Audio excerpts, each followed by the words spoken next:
A Melbourne Cup Day interest rate cut is now an odds-on bet after weaker than expected inflation figures. The Reserve Bank Board has signalled that softer inflation will be a key factor in the next decision. Here's Simon Palin. There's fresh evidence the uncertainty in the global economy is flowing down under. New figures show consumer prices rose 0.6% in the September quarter.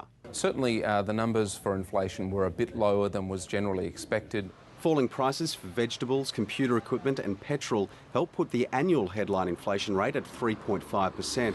But the Reserve Bank looks at the underlying rate, and that is well within its target band. Many economists say it gives the RBA good reason to cut interest rates to 4.5% next Tuesday. We think now that there will be a 25 basis points cut in November.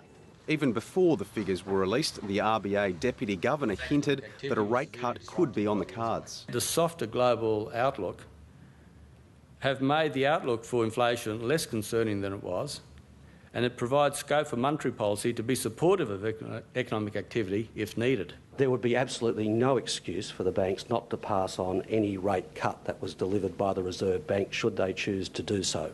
It's by no means a done deal, but the heightened prospect of an interest rate cut is good news for home borrowers and for business groups who say it'll provide some much needed relief for consumers in the lead up to Christmas.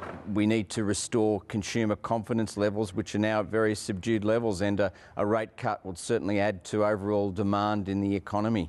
The inflation figures sent the Australian dollar more than 0.5 cent lower against the greenback before recovering slightly. Simon Palin, ABC News.